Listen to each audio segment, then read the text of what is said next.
Ya, comenzamos entonces. Muy Buenas bien. tardes, buenos días, buenas noches. Saludos, hermanos, a todos los que se estén conectando a esta nueva serie de Simposio Teológico. En nuestro primer capítulo tenemos aquí al pastor Daniel Esteban Vázquez, con el que vamos a estar durante esta noche, ya nosotros estamos grabando de noche, sobre lo que es la exorcística. Pero antes de comenzar el tema, me gustaría que aquí nuestro pastor se pudiera presentar. Ya a lo mejor algunos ya lo conocen, lo ubican, ha estado en algunas redes sociales, incluso debatiendo con católicos, ¿ya? Últimamente yo lo he visto en Facebook hablando sobre este mismo tema, por eso me pareció importante invitarlo, así que pastor, por favor, que la gente lo pueda conocer aún más a fondo. Gracias, Pablo. Bueno, mi nombre, tal como lo acaba de señalar, es Esteban Vázquez Cofré. Yo soy pastor de una capilla, la capilla Soli Deo Gloria, que se congrega en la ciudad de Linares, y también estoy en la formación de una misión, que es Missio Dei en Santiago, que está funcionando allá en Lo Prado, camino hacia transformarse en una iglesia en lo futuro, espero en el Señor en un futuro cercano.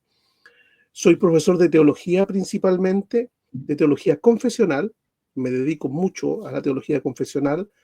He escrito varios textos relacionados con la teología de la Reforma, trabajo mucho el material de los catecismos, también trabajo en la cura de almas y precisamente, como lo señalabas, en mi canal de YouTube que se llama Reformadores 1517, me he dedicado a un espacio que tiene por título eh, un exorcista, historias de un exorcista calvinista. Y tal vez ahí, Pablo, tú encontraste algunas cosas relacionadas con el tema y que te interesaron. Claro, claro, es que es un tema bastante poco tocado. Yo provengo de un evangelicalismo más pentecostal, de barrio, y muchas veces ese conocimiento que tenemos es cosas o experiencias que han tenido otros. En este caso, yo desde pequeño, el pastor, mi padre que era pastor, claro, tenía su experiencia, otros pastores por aquí, por allá, algunas bien entretenidas, otras bien terroríficas, pero cuando Mm. vamos a la escritura, primero, para ya comenzar, ¿qué se conoce como exorcística? Y sobre todo ahí el subtítulo que tenemos, Teología de las Tinieblas. ¿Cómo podríamos hacer una base de esto en un sentido más teológico? En el terreno de la angeología, en la teología, ¿no es cierto? En la angeología se van a ver los ángeles que elegidos o selectos de Dios y los ángeles caídos. Y cuando hablamos de la teología de las tinieblas, estamos hablando de la demonología. En la demonología, que tiene su trasfondo en la historia bíblica, ¿no es cierto? Tenemos el príncipe de las tinieblas, que es el demonio, Satanás, el diablo. Satanás significa el adversario, tiene por título el adversario, el acusador, Lucifer, ¿no es cierto? El dragón, el diablo, el homicida, el mentiroso, que es el rebelde por excelencia. Y su origen lo vamos a encontrar, un atisbo de su origen en Ezequiel capítulo 28, versículo 12 al 17, que nos habla de que fue un ser creado lleno de sabiduría y de belleza, que se le dio un lugar en el santo monte de Dios, que fue creado como un ser santo y que el orgullo en su corazón fue el comienzo de su caída. Y tiene un poder asombroso, pero siempre el poder del demonio es un poder que Dios le permite tener.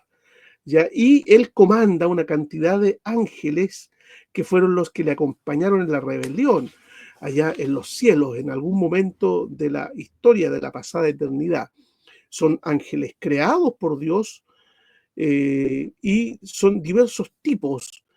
En realidad tienen diferentes tipos de escalafones los ángeles que apostataron de su condición. Y en la Biblia se los va a conocer como espíritu, espíritu impuro, espíritu maligno o demonio. A veces el demonio se le otorga el nombre de la debilidad o del área donde está afectando, por ejemplo, el espíritu mudo. ¿Te fijas? Entonces, hay toda una teología en la Biblia, y sin duda que la Biblia no se dedica a entregar todas las formas, la multiforma en que actúa el demonio. sino que se dan algunos detalles, lo demás lo vamos aprendiendo en la medida que nos enfrentamos con él. Ahora, algo que quería señalar, Pablo, es algo muy interesante que aprendí no hace mucho tiempo y es importante hacer la diferencia. Nosotros acostumbramos, en la línea evangélica y la protestante se acostumbra a hablar del mundo natural y del sobrenatural. El natural relacionado con nuestro mundo, ¿no es cierto?, nuestra dimensión, y el sobrenatural, el mundo de Dios. Pero prefiero la clasificación que indica que existe el mundo natural, el preternatural y el sobrenatural. El mundo natural es el nuestro y el preternatural, que no es natural ni tampoco es sobrenatural, es el mundo de los ángeles, donde Dios les concedió ciertas potencias a los ángeles, ya cierto poder, tienen ciertas cualidades y pueden hacer algunas cosas que el mundo natural no hace, ya, pero que tampoco se compara con el sobrenatural que es Dios. Entonces, cuando hablamos de la angeología, estamos hablando del mundo preternatural, el que no es natural ni que tampoco es sobrenatural. Y esos demonios, ¿no es cierto? En la angeología, los demonios actúan en el mundo preternatural. ¿Ya? Es muy importante hacer la distinción de la clasificación. Entonces podemos encontrarlo en las Sagradas Escrituras en una serie de versículos, ¿no es cierto? Tenemos el libro de Marcos, que va a hablar en el capítulo 9 del espíritu mudo, del espíritu sordo, del espíritu ciego en Mateo capítulo 12, de la locura, de este caso del endemoniado de Gadara, en Lucas 7, enfermedades diversas provocadas por los demonios, etc. Son seres espirituales, es decir, son seres incorpóreos e inmateriales, pueden vivir mucho dentro de una persona, como por ejemplo una legión, ¿ya? Algunos de estos son jefes de colonias, como lo enseña Mateo 12:29. Sabemos que los demonios se agrupan jerárquicamente y el hombre fuerte puede estar dentro de la persona o puede estar territorialmente gobernando una ciudad o una familia, como en el caso de Daniel. ¿Te acuerdas cuando el Señor responde la oración de Daniel y es intervenido por un ángel, el príncipe de Persia, que no lo deja pasar y tiene que venir Miguel a abrir camino? Entonces, una cuestión asombrosa en el ámbito de la angeología, lo que ahí aparece. Entonces, tenemos bastante material de la demonología, pero la acción del demonio es tan diversa porque va a depender del sujeto al cual va a saltar este demonio, al cual va a abordar, va a depender de la psiquis del sujeto. Entonces, la forma en que el demonio actúa no podemos escribirla en un libro y la Biblia no se dedica a explicar todas esas cosas. Lo digo porque los reformados siempre pretenden que esté todo escrito en la Biblia, pero hay muchas cosas que el diablo realiza y que el demonio realiza que no están escritas en la Biblia. Y vas conociéndola en la medida que te enfrentas a este mundo de las tinieblas, tal como dice ahí, ¿no es cierto? La teología de las tinieblas. Eso así como a grandes rasgos. Me interesa mucho esa diferencia, natural, preternatural y sobrenatural. ¿Por qué? Porque los evangélicos dicen, no, nos enfrentamos a un demonio que actúa de manera sobrenatural. A él le encanta que digan que actúa en lo sobrenatural porque lo hace semejante a Dios, que es lo que más quiere. ¿Te das cuenta? No, pues él pertenece al mundo preternatural, que no es sobrenatural y que es más poderoso que el natural donde estamos nosotros. Claro, muchas veces las personas lo engrandecen como estas ¿Sí? manifestaciones que normalmente se ve y lo que usted está tratando de darle su escala así como, oye, ya, es algo que Dios le permite hacer, pero no pasa los límites realmente de lo que Dios es, en cierta forma, que ya Claro. algo sobrenatural. Ahora, usted tocó una parte, bueno, dos puntos importantes que me gustaría consultar. Primero, el que me pareció importante fue que usted tiene una serie que se llama Exorcista de un pastor calvinista, algo así, ¿cierto? Historias de un exorcista calvinista, sí. Exactamente. Y a eso me gustaría, ¿se puede hacer alguna diferencia entre lo que podría ser un exorcista católico, un exorcista en este caso como la historia que usted está redactando en su podcast o en sus En mi canal redes de YouTube. sociales, Mm, o en la parte más evangélica, pentecostal, llamémoslo así, o evangélica? ya. ¿Hay alguna diferencia entre los tres? Me imagino que sí, pero ¿cómo podríamos abordar? ¿Y cuál, en este caso, la suya?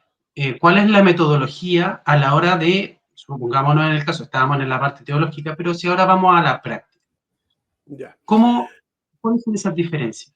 Primero, entender la diferencia entre una liberación y el exorcismo. Lo que Ya, los hermanos evangélicos normalmente hacen son liberaciones. La liberación la puede hacer cualquier persona, cualquier creyente que ejerza autoridad sobre un demonio en el nombre de Jesús, ¿ya? Entonces, uno normalmente ha trabajado en las liberaciones. Aparece una situación en que se manifiesta un demonio en una persona, o te traen a alguien con un demonio o muchos demonios, y tú lo reprendes en el nombre de Jesucristo, lees la Biblia y lo golpeas con el nombre de Cristo, lo golpeas y odia ese nombre y termina abandonando el cuerpo. Esa es la característica de la liberación. ¿Ya? Y la iglesia evangélica y los que practican la liberación están acostumbrados a creer que un demonio en el momento que sale, cuando vomita, ¿no es cierto?, cuando tose, y hay otras manifestaciones visibles que a veces sí se provocan. El exorcismo, ¿ya?, consiste en un ritual, ¿ya?, en un ritual. Mira, tengo el ritual que yo uso, que lo hice hace poco tiempo atrás, ¿ya?, y que lo usaba mi mamá y lo tengo ahí. El ritual tiene que ver con cuando tú haces una liberación y te das cuenta que esta batalla va a durar más tiempo, que no va a salir el demonio en esta ocasión, por diversas razones que existen, entonces tú dices, yo me voy a preparar para un trabajo ya a más largo plazo, donde voy a ocupar un ritual. Entonces, el ritual lo que te permite es llevar a cabo la liberación, ya, pero paso a paso, con un mecanismo ya más estudiado. Por ejemplo, Claro.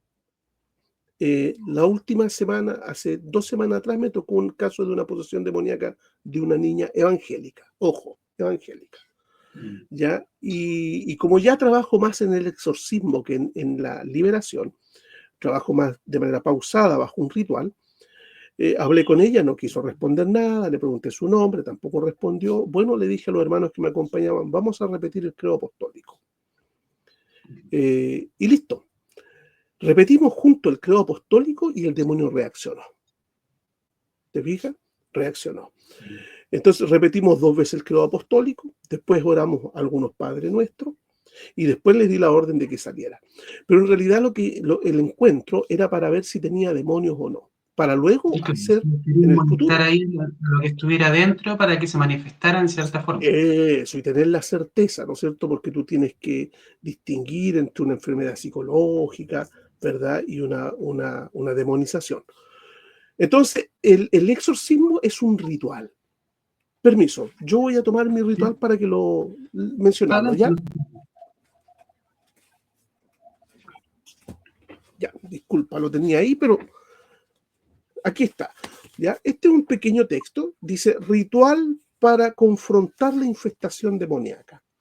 Este ritual yo lo hice el año 2005. Dice, desde hace algún tiempo he visto, por causa de la experiencia, ¿ya? He visto la necesidad de contar con un ritual o ceremonial para tratar los asuntos que están relacionados con la demonización. Y el 7 de julio del 2001 terminé mi primer trabajo sobre demonología titulado Liberación. Hoy agradezco con satisfacción al Señor el poder añadir a aquella pequeña obra este ritual que pretende ser un manual de asistencia, en ningún momento una ley rígida, para el momento en que debemos enfrentarnos con la presencia del mal. ¿Ya? Hay una sección de oraciones, ¿ya?, donde tú partes con una oración en voz baja, que es una oración de confesión. Oh Dios Todopoderoso y Padre Misericordioso, confieso delante de ti la debilidad de mi naturaleza. Te preparas, porque el demonio puede acusarte. El demonio te va a acusar. Por ejemplo, el demonio me dijo, tú no eres un pastor, tú no eres un pastor. ¿Te fijas? Y trata de descolocarte. Yo le dije, mira, no me interesa si me reconoces como un pastor o no. Yo te estoy dando la orden que da cualquier discípulo de Cristo. Tienes que salir en el nombre de Jesús. Y se descolocó el diablo igual. Pero el diablo te la juega a la psicológica, o te descoloca a ti y te abre una fisura, o lo descolocas a él. Entonces, es una batalla de argumentos, ¿ya?, cuando hablas con los demonios. Luego tengo una oración de alabanza que le molesta y le indigna mucho al diablo, ¿ya? Luego el Padre Nuestro, una intercesión por el endemoniado. También, ¿ya?, la orden de expulsión. Espíritu inmundo y malo, en el nombre de Dios viviente, Padre, Hijo y Espíritu Santo, el Creador y Juez de los vivos y de los muertos, recuerda la sentencia lanzada sobre ti en el huerto del Edén y de tu merecido fin a las llamas eternas. Yo te mando en el nombre del Señor Jesucristo, que te ha condenado con el derramamiento de su propia sangre. Sal de tal persona. Te ordeno que te vayas a tu propio lugar de tiniebla y soledad y no vuelvas más. Sal de este cuerpo, etcétera. ¿Te das cuenta? Luego hay oraciones por el lugar cuando se trata de infestaciones demoníacas. ¿Ya? También vamos a hablar de la diferencia que hay entre la acción, lo que se va a llamar la acción normal del demonio, que es la tentación, ¿ya? Y la acción especial del demonio, que tiene 4 pasos, ¿ya? Luego hay una confesión de fe donde está el credo niceno, te das cuenta, el credo apostólico, la naturaleza de Dios, la naturaleza de Cristo el mediador, un poco de nuestras confesiones de fe, de nuestros catecismos, secciones bíblicas seleccionadas. ¿Te fijas? ¿Te fijas? Entonces, lo vas golpeando de a poco, de a poco, de a poco. Eso es lo que hace un ritual. Algunos himnos, Castillo fuerte en nuestro Dios, el Señor resucitó, todos himnos que tienen que provocarle algún tipo de dolor, de molestia e indignación. Entonces el ritual no es tan cansador como cuando tú improvisas, que es el problema de la liberación. El problema de la liberación es que tú improvisas. Y cuando tú improvisas, te cansas y te agotas. Si sigues un ritual, te tomas descanso y al que agotas es al demonio, porque lo golpeas reiteradamente una y otra vez. Y va con un orden lógico de menor a mayor, teniendo un clímax. Ese es el objetivo de un ritual. Me gusta más el exorcismo que la liberación, pero sí, si es necesaria una liberación rápida, se debe hacer, sin duda. Pero en los casos más complejos yo sigo un exorcismo, que es el trabajo de la liberación, la expulsión del demonio, mediante el trabajo de un ritual que te va entregando un orden. ¿Te das cuenta Claro. la diferencia? Sí, sí, sí, totalmente. En este caso usted me estaba hablando el caso de una infestación, o sea, estamos hablando de un demonio que ya en primera instancia usted notó que iba a llevar más tiempo de lo normal y siguió con una metodología que vendría siendo el ritual. Pero aparte de la infestación, ¿qué otro tipo de posesiones hay? Al Ya, principio, un minuto atrás, me comentaba de demonios como obrando en familia, demonios obrando, no sé, en una casa, que es como lo ya. típico que empiezan a ver cosas o a sentir cosas. ¿Cuál Con serían respecto al estas trabajo, diferentes? con respecto al trabajo de exorcística, Pablo, ¿Ya? aunque molesta reconocerlo, ya, los curas han tenido más experiencia en la cuestión que los nuestros, ¿ya? Claro. Es una cuestión asombrosa, ¿ya? Porque yo no estoy de acuerdo en la forma en que aplica el exorcismo, el cura, las herramientas que ocupa. Porque el exorcismo es un ritual donde yo pongo herramientas. Por ejemplo, en mi caso, el exorcismo tiene declaraciones doctrinales de nuestras confesiones de fe, que no lo tiene el ritual romano. ¿Te fijas? El ritual romano apela, por ejemplo, a María, a los santos. El ritual que yo ocupo no apela a esas cosas, ¿te fijas? Apela a otros argumentos. ¿Ya? Entonces, pero sí, por ejemplo, trabaja mucho más el tema de la demonología. El catolicismo romano, y esto no es del catolicismo romano, es de la iglesia cristiana. La iglesia cristiana ya en el siglo III tuvo la orden de los exorcistas. ¿Por qué surgen los exorcistas? Porque todo el mundo echaba fuera demonios y esta cuestión se desordenó demasiado, como sucede en los ambientes carismáticos. Se Claro. desordena demasiado, todos gritan, te fijas, todos reprenden, todos después ven demonios en los árboles, demonios en el agua, como Lutero, que no quería bañarse porque creía que había diablos en los ríos. Así que se bañaba una pura vez al mes y por parte, pero no se metía ni en broma a un río, ¿ya? Sí, era así la historia. Entonces, se caen los extremos. Entonces, ¿qué hizo la iglesia en un momento dado? Dijo, bueno, dejemos la cura de alma en manos de personas que se dediquen a esto. Y nace la orden de los exorcistas. Ya, los obispos de la iglesia dicen, para que no entren todos los laicos a este tema, dejemos a algunos con cierta preparación teológica que se hagan cargo de los casos de demonología. Y ahí surge la orden de los exorcistas. ¿Ya? Bueno, estas órdenes se fueron enriqueciendo con el testimonio, con compartir experiencias, te fijas, y trabajaron desde el ámbito teológico, con la reflexión y la exégesis. Entonces podemos hablar que en este tema se llegó a definir dos tipos de acciones del demonio, la acción ordinaria y la acción extraordinaria. La acción ordinaria es la tentación, pero la acción extraordinaria del demonio son de 4 características: la infestación, ¿ya? La vejación, la posesión. Te dije 4: infestación, vejación, obsesión y posesión. ¿Ya? La infestación es cuando el diablo y sus ángeles atormentan indirectamente al ser humano a través de sus cosas.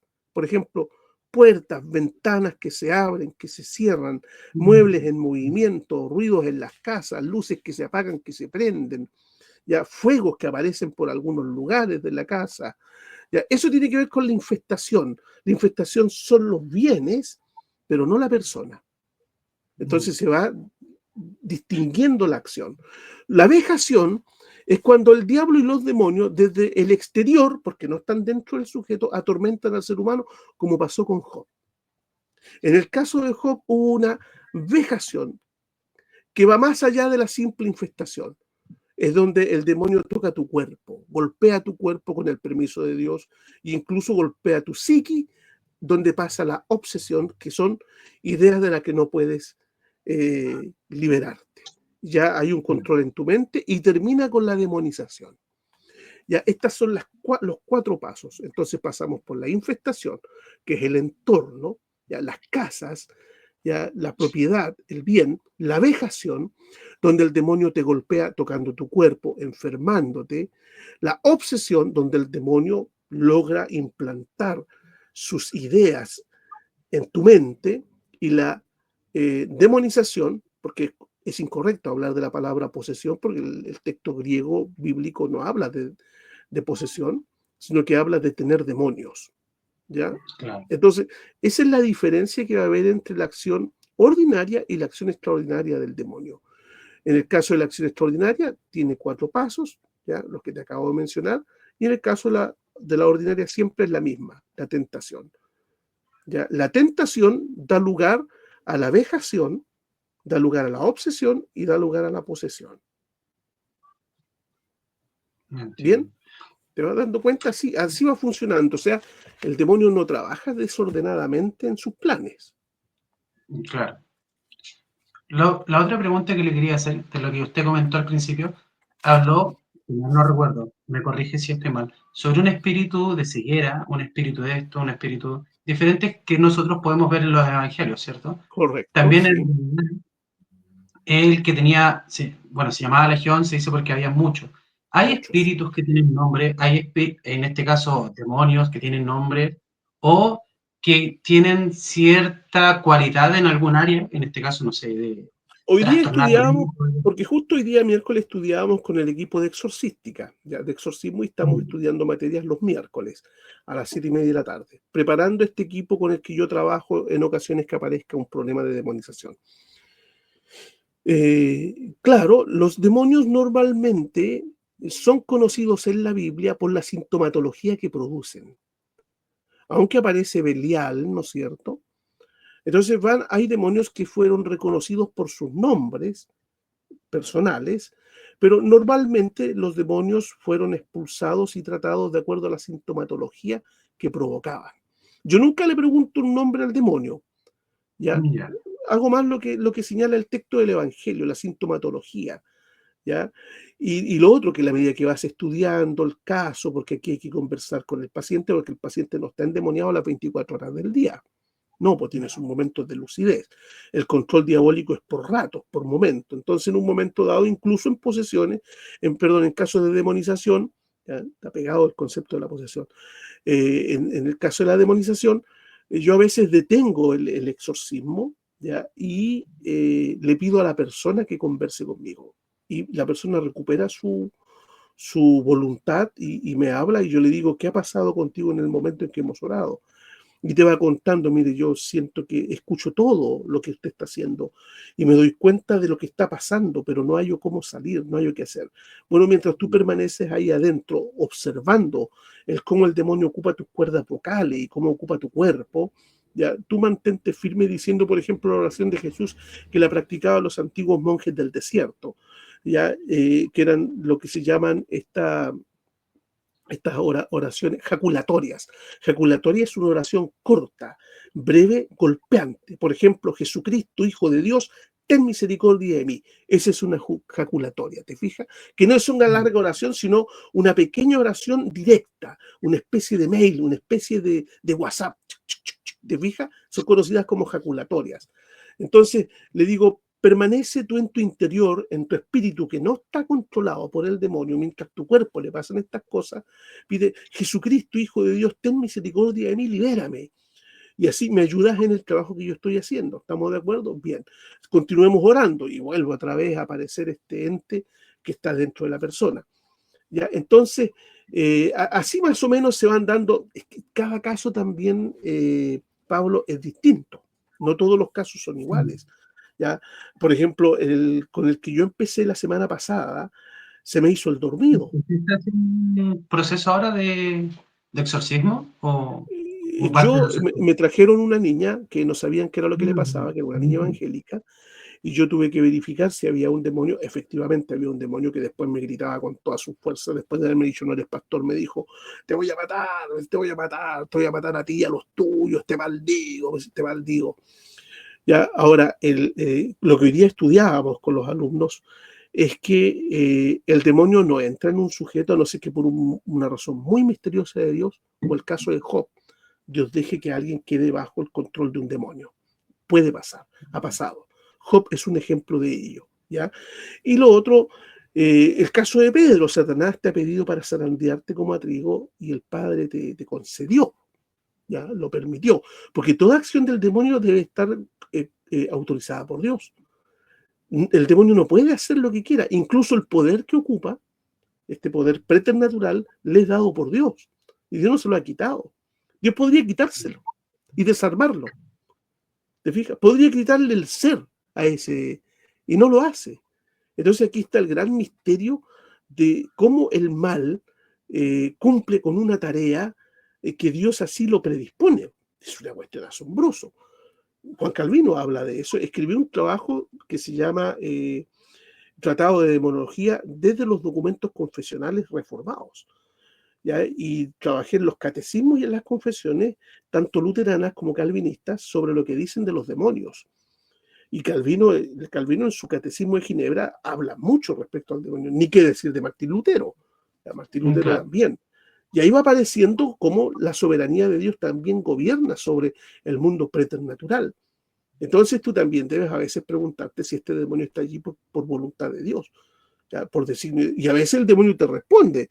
Si se tratara de irme, ya, toda esta cuestión que estás gritando, toda esta cuestión, estos cantos, yo ya me habría ido. Y te deja pasmado eso. ¿Por qué no te vas? Porque me tienen aquí, encerrado aquí. Claro, podrá ser, no recuerdo si hay un texto, pero sí recuerdo un momento donde había un ciego que simplemente no era ni por pecado ni por un tema de maldición generacional que estaba con Jesús, dijo que simplemente esto que había ocurrido con esa persona era para la gloria de Dios, ¿ya? Para Correcto. manifestar o para dar gloria a Dios sobre las cosas que él Sí, hace sobre este ciego. sí. ¿Será posible que algunas posesiones, en este caso, como lo que usted dice, sean simplemente para que esa familia o se acerque más a Dios o en su familia en general o en el alrededor, por así decirlo, sea Sí, glorificado el nombre de Dios? sí, sí. Los católicos romanos, los exorcistas católicos romanos, ya te van a decir de que a veces Dios permite la demonización de un sujeto, la permite para que este sujeto se purifique de sus pecados. Yo creo que eso no pasa, ¿ya? Pero yo creo que sí es la más grande disciplina que Dios puede poner sobre un sujeto. ¿Ya? Y que sí puede ayudarlo a la santidad en el sentido que el miedo y el terror de la experiencia que ha vivido lo haga cambiar de rumbo. Sí, eso creo que Dios puede hacer. Y no veo por qué no podría hacerlo. ¿Te fijas? Lo hacía con Saúl, ¿ya? Y le daba calma con David. ¿Te das cuenta? Entonces, sí.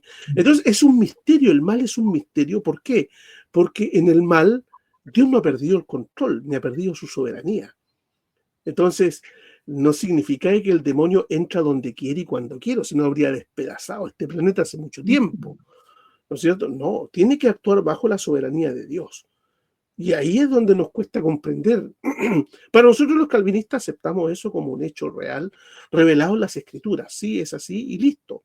Y Calvino lo dice que el demonio es como una especie de perro de Dios que cumple con una tarea que Dios le permite tener, pero siempre está amarrado a la cadena del Señor. Y es cierto, cierto, sí. El demonio le dice, ¿has venido antes de tiempo a atormentarnos? Le pregunta el demonio, ¿no es cierto?, a Jesús en el demonio de Gadara. Jesús, hijo de David, has venido antes de tiempo. ¿Por qué has venido antes? Ellos saben el día en que Dios no va a luchar con el diablo para echarlo en el infierno, no. Es como cuando tú echas a un perro que se vaya para afuera, ¿no es cierto? Y un perro obediente y sale, o siéntate ahí y se sienta. El Señor le da la orden y tiene que cumplirla. Entonces, Dios siempre ha tenido el control del demonio. Mire, estaba pensando mientras usted me hablaba.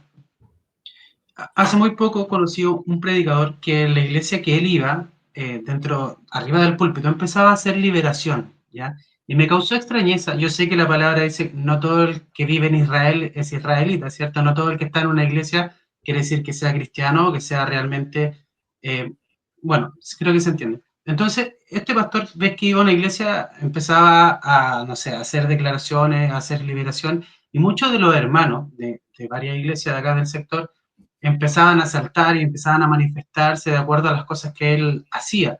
Ahora uno se pregunta, ¿qué, qué puede suceder o a qué tipo de personas realmente pueden ser afectadas por este tipo, ya sea espíritus, demonios, o porque él llamaba espíritus? Decía, no es necesariamente que sean demonios, sino que hay espíritu en ellos, como era que le llamaba cadenas y cosas de ese tipo.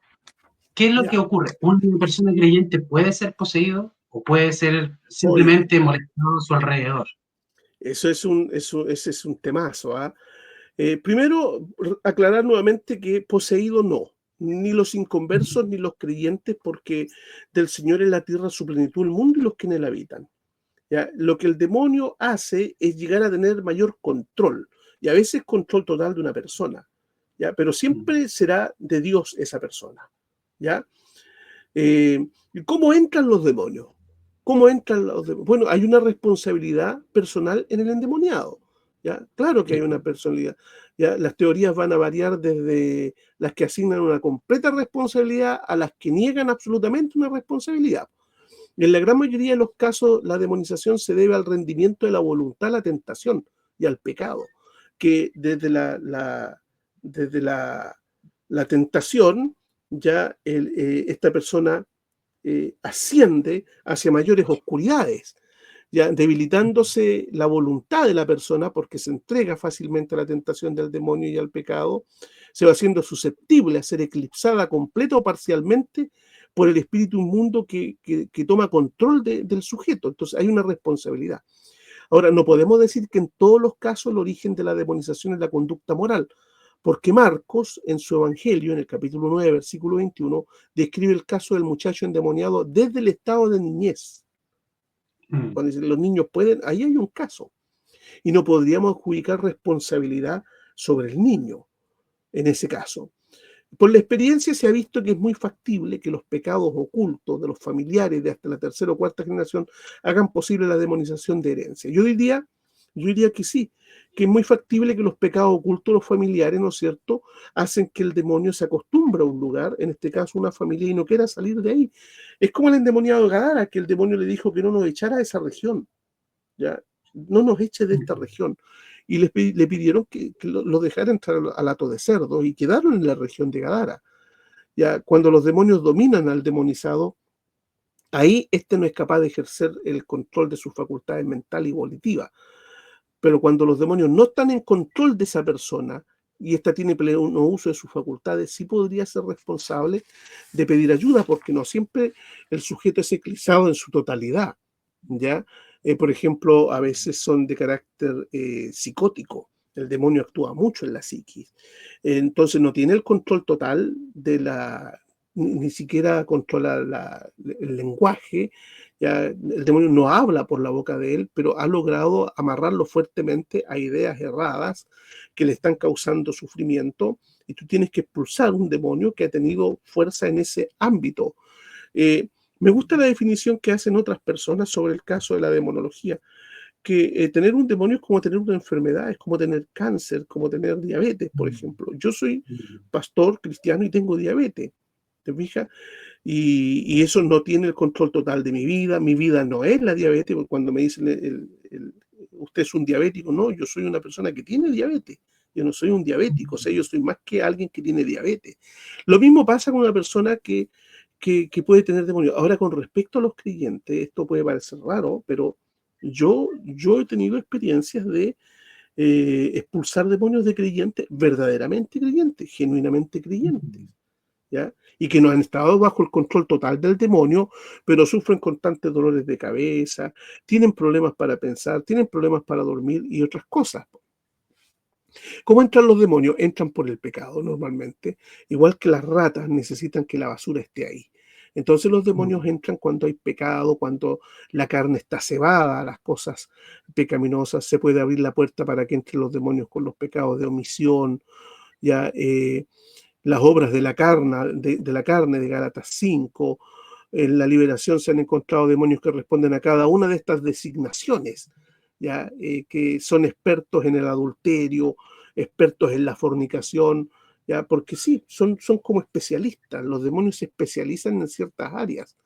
Y cuando el hombre cede a la tentación y peca en la carne, por medio de ese pecado se abre la puerta para la invasión del enemigo. Y hay un problema compuesto de la carne y el diablo. La solución es doble: crucificar la carne y expulsar el demonio en ese caso. En circunstancias de la vida, los espíritus del mal no tienen el sentido de jugar limpio, nunca vacilan en aprovechar completamente los momentos de debilidad en la vida de una persona, como por ejemplo la niñez, una experiencia traumática ya desde la niñez, ser víctima de una violación, sufrir un accidente serio, abandono o maltrato en la niñez, etcétera. Ya, y las maldiciones y la herencia, se puede maldecir a alguien por medio de la brujería, de la magia negra, los guiones de vida negativos en que los padres programan inconscientemente a sus hijos también. ¿Te fijas? Lo hacen vulnerable a la acción del diablo, ya, sin percatarse del poder psicológico y espiritual que tienen las palabras de los padres sobre los hijos y cómo el diablo va a anidar allí un resentimiento. También se han encontrado muchos casos donde los espíritus inmundos pudieron habitar personas mediante la herencia, es decir, que un demonio familiar puede traspasarse de padres a hijos por largos periodos de generaciones. Ya, por ejemplo, en el sur, ya en lo que es Chiloé, ya se traspasaron demonios ya con sus facultades de supuestamente de clarividencia, de sanación, de generación en generación. Ya, hay muchos casos en el Brasil en el pueblo mapuche, ya, cuando va a morir la machi y el demonio selecciona una nueva niña en donde va a vivir. ¿Te das cuenta? Y ahí hay un traspaso generacional. Por la puerta del ocultismo, lo otro. Si una persona participa en prácticas ocultistas, es probable que esté influido por demonios, y aun cuando este involucramiento haya sido por ignorancia o en forma de juego. Por la contaminación de los sentidos, las drogas, la pornografía, las películas de terror extrema, ¿no es cierto? La música satánica, el movimiento de la nueva era, etcétera. Son muchas formas. Ahora, si pueden entrar los demonios en los cristianos, Frank en un texto dice: debe considerarse como punto de base que un cristiano no puede ser poseído por demonios, porque posesión significa ser dueño, y Jesucristo es el dueño de todo cristiano, no el diablo. Ya en el Nuevo Testamento la palabra no era posesión, sino estar bajo la influencia de un demonio o tener un demonio afligiéndole. Los demonios están en el cuerpo del cristiano tal como cualquier enfermedad, no en su espíritu, ¿ya? O en su psique. Claro. ¿Te das cuenta? En ese sentido yo he encontrado casos, sí, yo he tratado casos en creyentes. Entiendo. Estaba pensando lo que le pregunté hace un momento. Los demonios, bueno, yo he estado, antes me he estado preparando, he estado viendo harto, sobre todo católicos, como usted dice, hay muchos católicos que tienen su vida dedicada a lo que es el exorcismo. Y uno de ellos comentaba que en varios casos los demonios le hablaban o trataban de tener una comunicación con él, o incluso tenían la facultad de hablar, no sé, lenguas antiguas, lenguas muertas. Pero usted me dice que eso usted personalmente no lo hace, ¿cierto? Y si en caso de cualquier cosa usted lo corta, pero ellos pueden hacerlo. Pueden hacerlo, pueden, no sé, conocer parte de su historia o mentir, porque en cierta forma son ángeles que están desde la caída, ¿cierto? En aquel momento, y conocen lo que es la historia del hombre, pueden conocer, no sé, la historia de una familia, de una persona, y pueden hablar sobre eso. ¿Usted ha tenido alguna otra experiencia respecto a demonios que intenten comunicarse? Porque en este caso, por ejemplo, yo diría, bueno, es un ser, ¿cierto? Espiritual en este caso, que podría tener conocimientos buenos y malos, va a mentir en algún sentido. ¿Hay alguna forma de sacar la información de misterios que tenga la humanidad, no sé, respecto a cosas de Dios, de ti? Bueno, yo no hago yo no hago que que el teólogo se vuelva mi profesor de teología, Ya. ¿ya? Pero sí busco datos y antecedentes necesarios para debilitar su fuerza y la razón por la cual está ahí. Normalmente uno también tiene que ejercer el discernimiento de espíritu, ¿no es cierto? Y esperar que el Señor te vaya guiando, incluso que te entregue la información el propio Señor de por qué el demonio está ahí presente. ¿Ya? Y por eso están las personas que te acompañan también observando y tomando apuntes de aquello que están viendo para luego conversarlo, aquello que yo no me di cuenta y que ellos lo vieron, ¿te fijas? Porque uno está con la mano puesta sobre la cabeza, una persona, tú no te das cuenta de lo que está haciendo con su mano ni con sus pies. ¿Ya? En este caso, Entonces, no lo he cerrado, ¿o sí? ¿cómo? Cuando ¿Cómo? está, en el momento en que usted está orando por esta persona, me imagino que usted no está, porque normalmente cuando uno ora, cierra los ojos, usted No, en no, este no, caso no, no no. debe perder de vista a la persona. No, capaz que te saque la cabeza de un golpe el demonio. Claro. No, no, tienes que estar con los ojos abiertos. A veces hay que evadir golpes del demonio, bloqueárselo, ya bloquearlo, unos golpes, ya arrancarle las manos que tratan de ahorcarte y Mm. todo eso. Pues sí, uno no puede cerrar los ojos y entregarte. Ya, ¿cuál era la pregunta que me habías dicho? Porque me distraje. Sobre los demonios y las conversaciones normalmente Ya. que se podrían hacer. Sí, por ejemplo, con el diablo con el que estuve tratando hace 2 semanas atrás, ya él me decía, yo sigo a Jehová, yo sigo a Jehová, yo sigo a Jehová. Era una persona pentecostal, ya. Yo le dije, qué extraño, le dije, porque los pentecostales no se refieren a Dios como Jehová. Dice. No, yo sigo a Jehová, yo sigo a Jehová. Me dice. ¿Y desde cuándo estás en esta niña? No te voy a decir. Me dice. ¿Qué te importa? ¿Ya? Mm. Y en algún momento dado en la conversación, el demonio se equivoca, porque todo depende de cómo tú lo interrogues, y te entrega Claro. algunos datos que resultan ser interesantes. Por ejemplo, cuando yo estoy orando, dice, saca tu mano inmunda de mí, saca tu mano inmunda de mí. ¿Ya? Entonces me dice una de las hermanas que me estaba acompañando, cuando hay mujeres que acompañarse de hermanas, y me dice la hermana que estaba acompañando, me dice, pastor, ¿habrá sido esta niña abusada sexualmente en el lugar donde va? Y claro, y pensando con lo que decía de mi mano de inmunda, ¿ya? Y que yo era un hombre sucio, es probable entonces que esté relacionado con algo. Yo digo es probable porque este caso llegó y no volvió, porque la familia se asustó tanto de lo que vio, porque creían que era una enfermedad psicológica. Entonces cuando vino con las hermanas y con la mamá, y cuando las hermanas trataban de afirmar a esta niña, y esta niña tenía mucha más fuerza que ella, que la zarandeó para todos lados a ella y a la mamá, la tomó de una pierna, entrelazó los pies ella y le agarró la pierna, y la mamá le golpeaba la pierna a la hija para que la soltara porque se había aferrado fuertemente, quedaron Mm. tan asustadas que no volvieron. Ya, que no volvieron. Entonces, quedamos con varios datos pendientes. Por ejemplo, había que investigar si habría tenido, a lo mejor, un abuso de uno de los líderes de la iglesia, que podía pasar por este concepto de lo inmundo.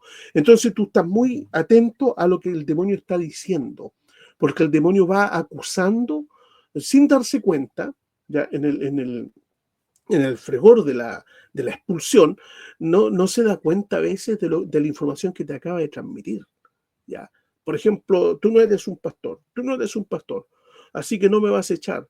Digo, no importa, porque no son los pastores solo los que pueden echar demonios, sino todos los creyentes, demonio mentiroso. Y tú ves cómo queda en jaque.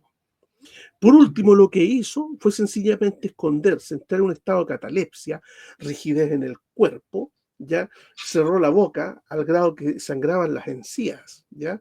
Y los ojos vueltos para atrás, blanco, y sencillamente se durmió, que es otra de la forma en que evade y escapa el demonio. ¿Te fijas? Mm. Entonces, claro, uno va teniendo una conversación con el demonio a la medida que él te va hablando, ¿ya? Y tú le vas respondiendo porque trata de vulnerarte con medias verdades y con errores. ¿Te fijas? Claro. Entonces, necesariamente en ese diálogo que se va teniendo, tú vas recabando cierta información donde también, ya que la niña no habla, saber cómo entró ese demonio, por qué entró, qué fue lo que hizo. Entonces, sí, pero hablar directamente con él y preguntarle cuestiones teológicas y profundas, no, no, Es necesario no, sobre no, todo que tenemos una persona ahí no en las mejores condiciones. claro. Pero lo que uno hace a veces, por ejemplo, tú puedes venir Y ahí se explica un poco, ¿ah? Se explica un poco lo que la Iglesia evangélica no entiende del ritual papista o católico, digamos, romano. El católico romano usa el agua bendita, ¿no? O sea, la gente dice, ¿qué es lo que es el agua bendita? Bueno, el agua bendita es el agua que está en la pila bautismal normalmente, se saca de la pila bautismal agua. Entonces, hasta el propio Martín Lutero, cuando enfrentaba al diablo, le decía, yo estoy bautizado, le decía. Ahora, uno, cuando desconoce la teología luterana, tú dices, bueno, ¿qué significa eso? ¿Qué le importa al diablo que esté bautizado? Pero lo que le estaba diciendo, ¿no es cierto? Recuerda que los rituales antiguos de la iglesia cristiana, cuando te bautizabas, hacía ya una renuncia al mundo, a la carne y al demonio. Entonces, cuando Lutero le decía, yo estoy bautizado, le decía, yo ya estoy identificado con Cristo y yo te di la espalda a ti, ¿ya? Y yo soy cristiano, eso es lo que le decía. Entonces, a veces, claro, tú vienes y le dices, el agua del bautismo, ¿no es cierto? El agua del bautismo significa, si es un creyente, que esta persona que fue bautizada es de Cristo, porque tiene la fe y ha recibido el signo y sello de su fe, el sacramento del bautismo. Y le molesta que le recuerdes eso al demonio, que reclame, porque él te dice, no, es mío, es mío. No, no, porque tiene la fe, porque ha sido bautizado y le molesta. Y ahí el agua sí tiene un sentido. Fíjate, el demonio no es estúpido, ¿ya? El demonio depende con el teólogo con quien esté hablando, él se ajusta a la teología del sujeto, ¿ya? Claro. Entonces, sí, para el demonio sí tiene sentido el agua en ese caso. La cruz, cuando le muestras una cruz, le dices, ¿tú sabes lo que pasó aquí? El demonio se molesta si le preguntas así, de esa forma, si no es que la cruz tenga poder alguno, de ningún tipo.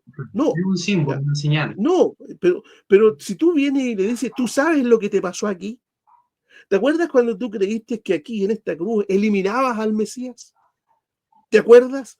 Entonces, claro que el demonio se indigna y dice, déjame tranquilo, y te escupe, ¿ya? Y trata de arrancarte la cruz de la mano porque le molesta. Entonces, sí, ahí se hace un diálogo teológico. Mm, ¿Te fijas? Ahí sí está presente un diálogo teológico, con los signos de la iglesia, que el diablo los conoce desde que existe la iglesia. Exactamente. Pastor, y yendo un poquitito más a fondo, dentro de sus experiencias, ¿ha tenido una experiencia en la que usted diga, mira, esta fue la más fuerte que tuve, fue, no sé, hace poco, hace años?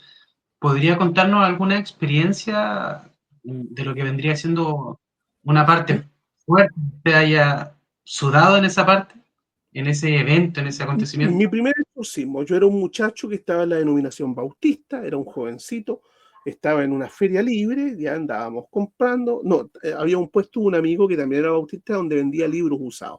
Y al frente de nosotros había un caballero pequeñito, muy bajo de estatura, que vendía verdura y lo vimos que cayó al suelo y empezó a botar espuma. Entonces la mamá gritó que trajeran a la ambulancia porque su hijo padecía de ataques de epilepsia. Yo le dije, vamos a Adrián, Adrián se llamaba mi amigo, vamos a Adrián, le dije. Y lo fuimos a ver y yo le pedí permiso para poner mi mano sobre el hombre que estaba babeando allí y le digo, ¿conoces a Jesús? Le hablo. Y él me mira, ¿ya? Y me responde con una voz que no era la de él. Listo, esto no es epilepsia, es un demonio. Entonces le dijimos a la mamá si nos permitía ir a visitar a su hijo una vez que saliera al hospital. Efectivamente, salió al hospital, lo fuimos a visitar y le dije que iba a estar por darte un día nomás, un viernes a las 5 de la tarde llegábamos. Llegamos a las 5 de la tarde y él no estaba en la casa. Entonces nos quedamos conversando con la mamá y se nos hizo el tiempo, eran las 6 de la tarde, cuando por la ventana yo veo que él viene. Y yo me escondo hacia atrás para que no me vea él por la ventana. Entra y dice, todavía estaban aquí. Dice, todavía estaban aquí. Sí, pues si te acuerdas que quedamos en irte a ver a las 5, sí. Bueno, veníamos a orar por ti. ¿Qué te parece? Ya dijo, oremos. Le pedí a la mamá que se fuera para la pieza de al lado, quedamos en el comedor, empezamos a orar y viene el demonio y aparece. Era pequeño el hombre, mi amigo era muy alto, tenía como 1,90 m, 92 tal vez de estatura, macizo. Este muchacho debe haber tenido 1,50 m más o menos de estatura. Nos tomaba los dos, ¿ya? Y nos azotaba en los muebles del comedor. Por todos lados, nos tiró por arriba de las mesas, de las sillas, nos golpeó, sacó la mugre. Por ese tiempo yo practicaba artes marciales, entonces lo que hice en uno de las fuerzas que él tenía, lo lanzo a tierra, le hago una llave y me pongo encima de él, orando para reprenderlo. Bueno, antes de botarlo al suelo, estábamos con la mano puesta sobre su frente y de repente un perro ya se pone a gruñir, me agarra el pantalón y me lo tira para atrás. Entonces, por un lado tenía que pegarle con mi pie a un perro que me tenía tomado y el endemoniado que trataba de ahorcarme. Y miro hacia abajo para darle una patada al perro para que me deje tranquilo y no había nada. No había ningún perro, teníamos la puerta cerrada y estaba ladrando y me agarraba el pantalón y me arrastraba la pierna. No había nada. Ese fue una experiencia, la primera que me resultó me quedé súper asustado. Logramos la liberación, ya le dije al hombre que ingresara a una comunidad cristiana, ya que no siguiera tomando, siguió tomando, murió como a los 15 días después. Ya, esa fue mi primera. Y la otra impactante sucedió aquí en mi oficina hace muchos años atrás, varios años atrás. Una señora alcohólica que andaba en la calle, mi mamá le dijo que entrara aquí para que el pastor orara por ella y vino para acá. No andaba totalmente borracha, andaba algo mareada.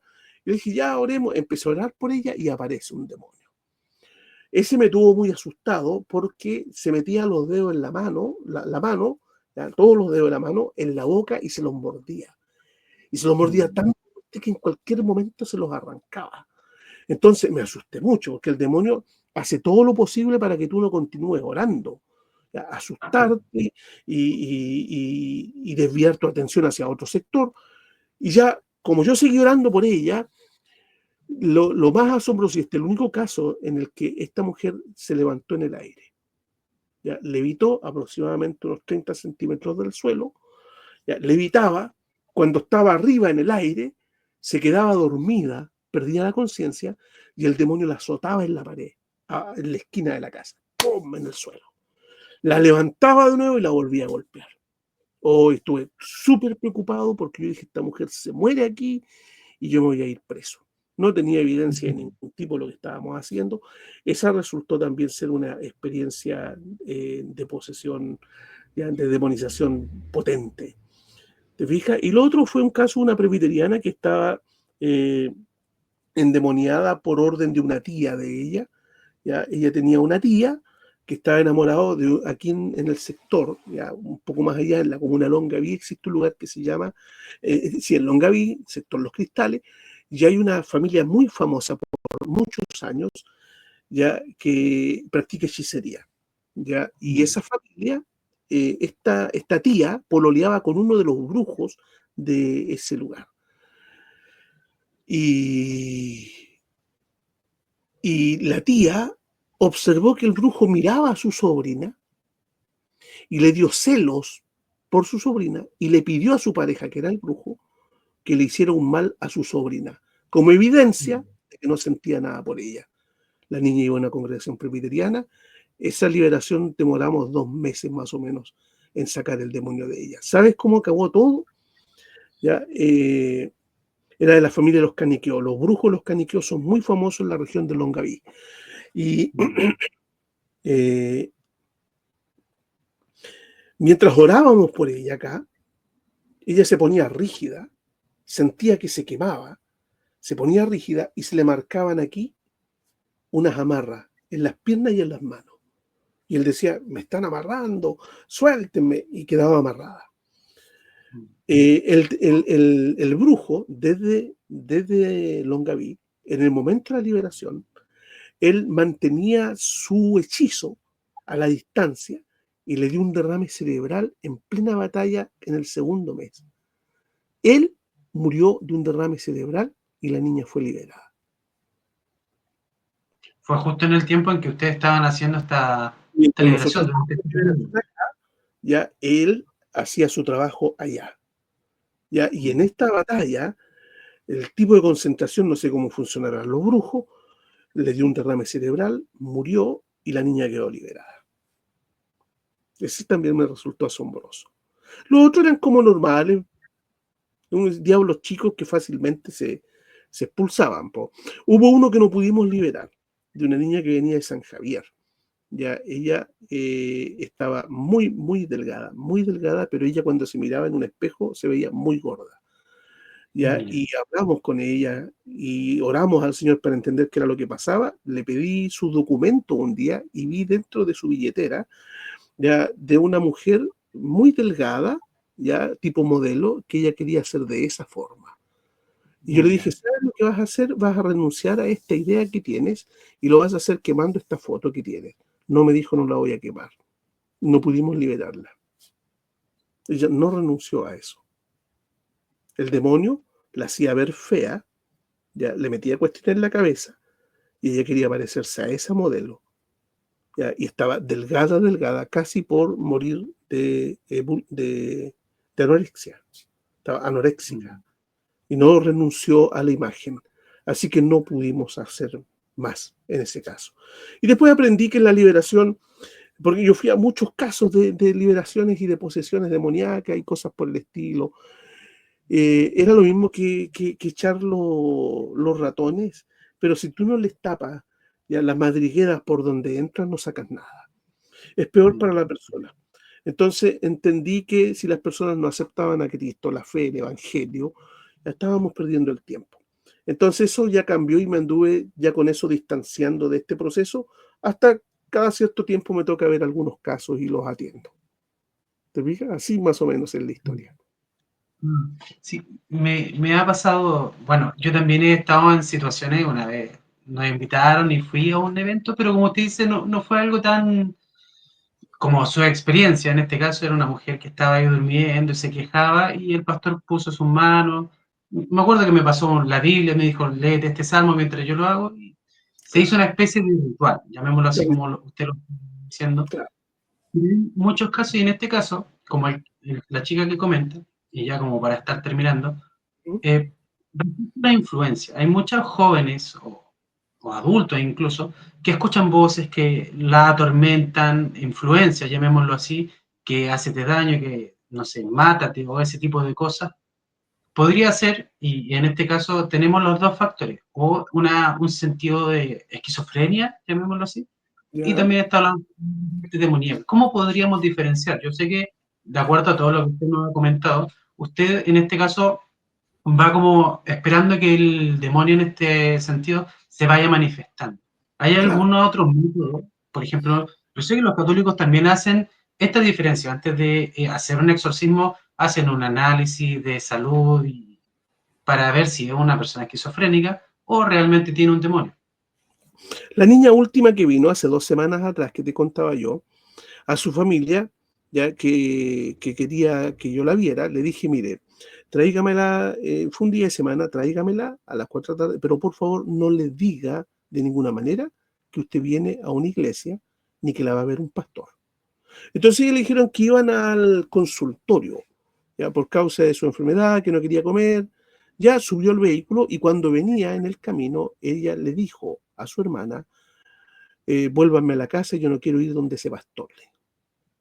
Mm. ¿Te fijas? Yo le pedí que por favor no indicaran eso para que el demonio mismo lo señalara. Si su hermana en el camino dice, no quiero ir a ese pastor, no quiero ir a esa iglesia, vamos a enfrentar una posesión demoníaca.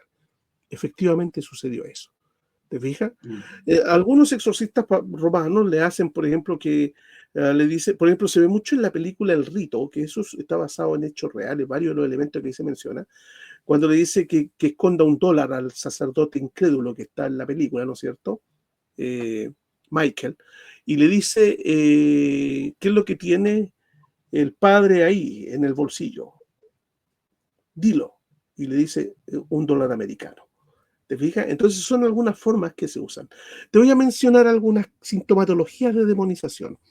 A lo largo de la historia, en los primeros siglos se sostenían los siguientes síntomas como indicios de demonización: contorsiones y muecas del cuerpo y la cara en forma normal, vomitar objetos extraños, que se llama alotiofagia, ya, trozos de madera, agua sucia, piedras, etc. Cambiar la voz.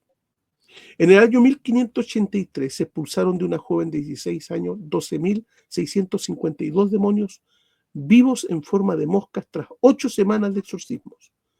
Los síntomas para este diagnóstico de posesión eran los fuertes calambres que sufría. Se decía que una mujer vomitó 1200 gusanos de un dedo de largo o extrañas lombrices. El caso más famoso en la historia es el ocurrido en el 1634 en Ludun. La Madre Superiora manifestó algunos síntomas muy importantes de demonización. Esto sucedió en un monasterio. Y luego este contagio pasó a casi todas las monjas del lugar. Se dio origen en el año 1644 un trabajo basado en la sintomatología, donde se señalaban 11 síntomas. 1, creerse endemoniado. 2, llevar una vida disipada. 3, vivir al margen de las reglas sociales. 4, estar enfermo permanentemente o vomitar cosas extrañas. 5, blasfemar. 6, hacer pacto con el diablo. 7, ser atormentado por espíritus. 8, tener un aspecto terrible y aterrorizador. 9, estar cansado de vivir. 10, ser violento e incontrolable. 11, hacer ruido y movimiento como los de un animal.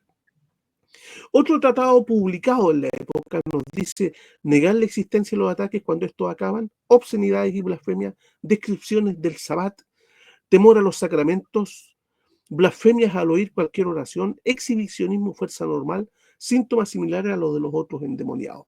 Y en un manual protestante del año 1627, que era una guía para los jurados escrito por Michael Danton, decía, cuando un cuerpo sano cae enfermo repentinamente, cuando 2 o más personas sufren extraños ataques, cuando la persona afectada dice cosas verdaderas durante los ataques, cuando dicen y hacen cosas extrañas y pasado el ataque no las recuerdan, fuerza sobrenatural, vómitos de alfileres, clavos doblados, carbones, plomo, pelos, etc.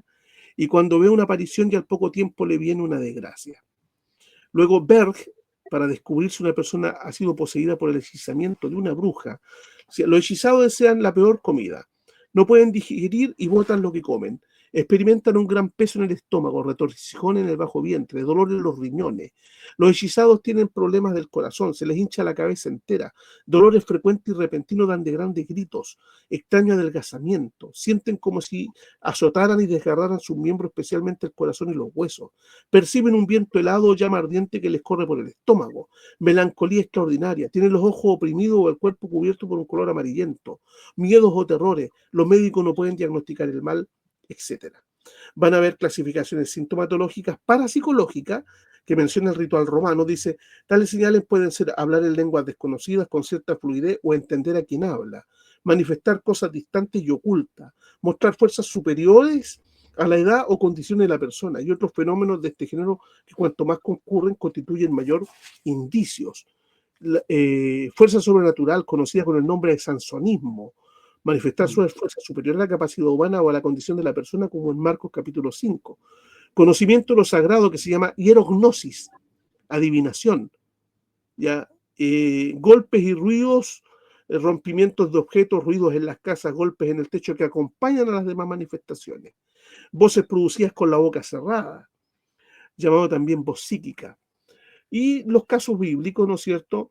El endemoniado sorpresivo, en medio de la enseñanza se manifestó, los demonios molestaron frente a la enseñanza, frente a Jesús, la manifestación fue con grandes voces en medio de la predicación, se le llamó espíritu inmundo, te fijas, enmudece y sal de él, el endemoniado de Gadara, doble personalidad, aislamiento, locura, salvajismo, fuerza, violencia, sin reposo, desesperación, conocimiento intelectual de Cristo, etcétera. ¿Te fijas? Entonces existen varias sintomatologías que uno va observando, pero las manifestaciones diabólicas son tantas y de tanta, y también se va poniendo la moda, ¿eh? Se va poniendo la moda si el demonio trabaja en la estructura política hoy día, ¿te fijas? El demonio no es tonto, el demonio sabe que hoy día es mejor crear una estructura de pecado que andar demonizando a un sujeto, crear una estructura de pecado como por ejemplo una ley que obliga a todo el país, ¿te fijas? Entonces el demonio también tiene otras formas de actuar. Pastor, ¿Sí?